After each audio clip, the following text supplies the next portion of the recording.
Bienvenidos, esta es una entrevista con Dora Brausin, quien es coordinadora de Señal Memoria, parte de un proyecto de Radio Nacional de Colombia.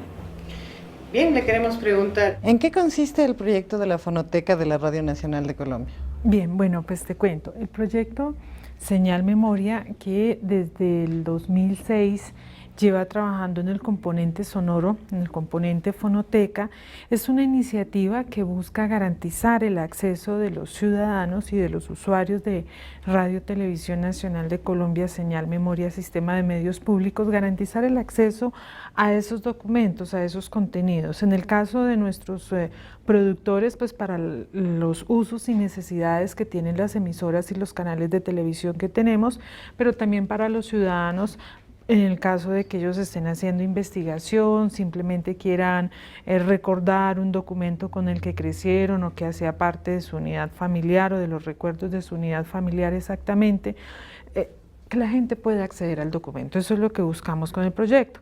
Estos proyectos, si uno los trabaja solos, no tienen impacto, no son exitosos. En la medida en que te unas con otros, el proyecto adquiere valor. Entonces hay una línea de gestión y hay una línea también pues, de generar la necesidad del archivo, ¿cierto? De generar la necesidad de encontrarse con la memoria sonora.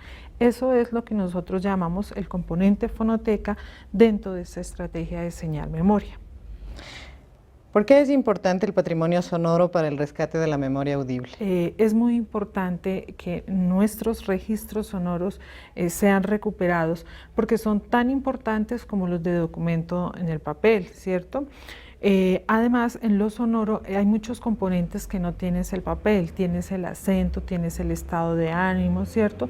Tienes las tonalidades, tienes el entorno sonoro en el que se dijo o se pronunció determinada cosa y eso es muy importante. Entonces, para la historia es vital, para reconstruirnos en nuestros datos históricos es vital, pero para nosotros como medio de comunicación también es muy importante porque esa memoria es la que nos da contexto. Esa memoria es la que nos permite sustentar lo que estamos diciendo hoy, pero también ese acervo nos genera la necesidad y el compromiso de estarlo enriqueciendo. Por eso diariamente nos estamos preguntando ¿y qué estamos haciendo hoy que sirva para dentro de 5, 10, 15 años y que sea representativo de la memoria?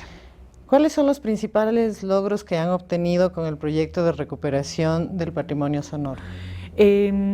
Un logro es que ya hay sensibilidad respecto a la memoria sonora. Comenzamos a encontrar que hay varias entidades que se están preocupando, por recuperar esa memoria sonora, por crear acervos sonoros. Ya se ha motivado conformar una red de gente interesada en crear acervos sonoros. Ya tenemos la fonoteca de la Biblioteca Luis Ángel Arango, el Archivo de Bogotá va a crear su fonoteca. El Archivo General de la Nación pues, nos da respaldo con el proyecto que tenemos y así encontramos que hay otras entidades que también están creando acervos sonoros. El sueño es que se cree una fonoteca en Colombia, desde luego, ese es un reto, pero ya se han sembrado semillas y ya están comenzando a surgir resultados al respecto. ¿Qué retos son los que les quedan aún por delante? Ahorita el reto es recuperar la documentación que corresponde a los servicios de televisión, ¿cierto? Y otro reto muy importante es que nosotros como medios de comunicación también tenemos todas las plataformas web. Entonces todos los contenidos que se publican en las páginas web, que se publican en formato de podcast, de videocast, que no se emiten pero están en estas plataformas digitales, también hay que hacerles procesos de recuperación e integrarlos a este proyecto que nosotros iniciamos con la fonoteca. Ese es un reto, integrarlos. Integrarlos respetando el lenguaje de cada uno, porque una de las cosas que se ha trabajado con lo sonoro es que hay que valorar la escucha, hay que darle significación a la escucha, ¿cierto? Y al integrar, por ejemplo, el acervo de televisión, si hay que hacer unos procesos técnicos similares y unas rutas para lo técnico similar, las rutas para sensibilizar van a ser distintas, ¿cierto? Entonces hay que repensarnos.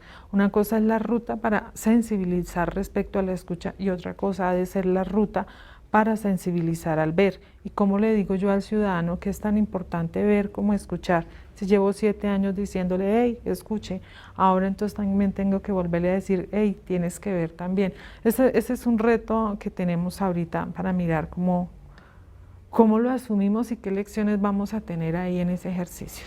¿Qué recomendaciones podría hacer para sus pares ecuatorianos respecto a la conservación del patrimonio audible?